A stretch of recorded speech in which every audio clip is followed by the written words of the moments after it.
السلام عليكم ورحمة الله وبركاته. ازيكم يا اصحابي؟ عاملين ايه؟ يا رب دايما تكونوا بخير وفي احسن احوال. النهاردة بقى الروتين بتاعي النهاردة وانا بنضف الشقة بتاعتي طبعا وعاملة غدا وكده. طبعا زي ما انتوا شايفين الشقة بتاعتي كده. حبيت ان انا اغير فرش السراير وكده.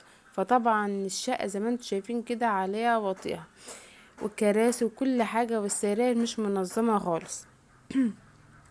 زي ما انت شايفة بالشكل دوت كده. ادي اهو دي الركنه بتاعتي اهي. العيال لما بتقوم من النوم الصبح تبقى مش كل حاجه مش في مكانها وكده. يبقى السراير مش مظبوطه، الركنه مش مظبوطه.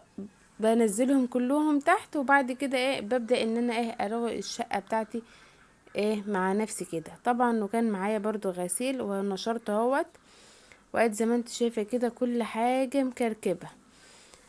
عايزه اقولك اللي مشتركش معايا في القناه يشترك معايا وتفعل الجرس عشان يوصلك كل جديد وتحط لايكاتك الحلوه الجميله. ادي يا حبايب قلبي ادي كده كل الشقه بتاعتي اهيت مش متنظمه خالص. اعتبار مش نظيفه، كل مفيش حاجه في اسمها في مكانها خالص. طبعا هجيب كده البرندة بتاعتي اهو. لميت الغسيل وقلت انضف البرندة برضو معايا.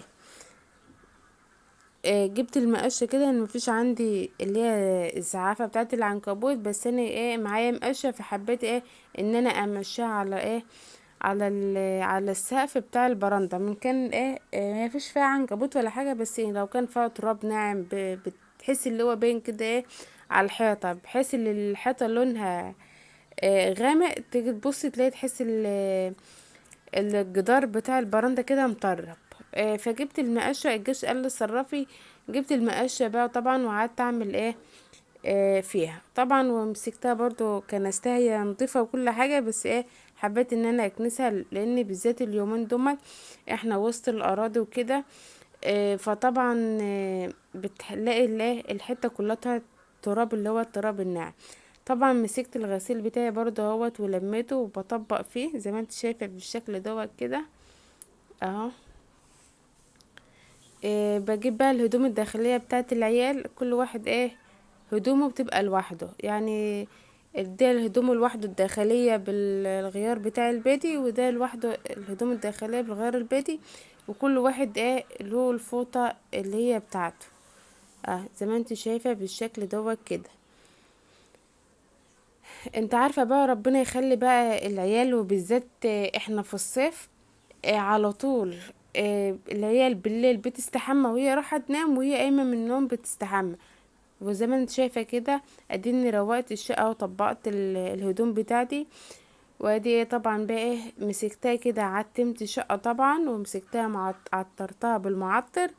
نضفتها وكنستها وروقتها خالص. وادي طبعا آه برشها بقى طبعا بالمعطر، واقوم طافية النور كده وقافلة الباب زي ما انت شايفة بالشكل دوت كده. وادي برضو الصالون بتاعي اهوت.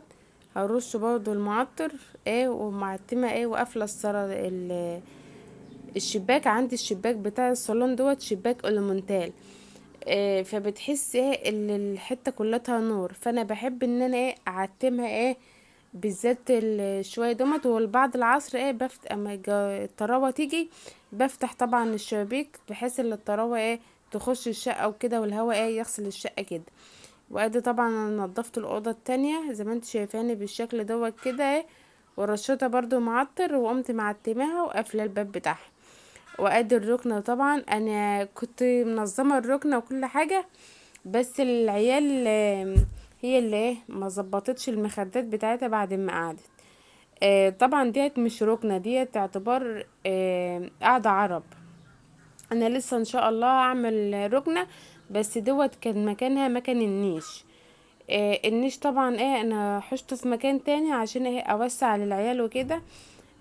فعملت القعدة العربي ديت مكانها زي ما انت شايفة بالشكل دوت كده. وبعد كده طبعا اديني روقت الشقة وخلصتها، فقلت لازم ان انا اصور لكم الغدا بتاعي النهاردة. طبعا انا عاملة غدا اللي هي القمرة طبعا، ومعايا مخلل ومقطعة بصل طرنشات. وعامله رز بالشعريه، وطبعا وسلطه بالخيار زي ما انت شايفه بالشكل دوت كده. تعالوا اتفضلوا معانا بألف هنا وشفا يا رب على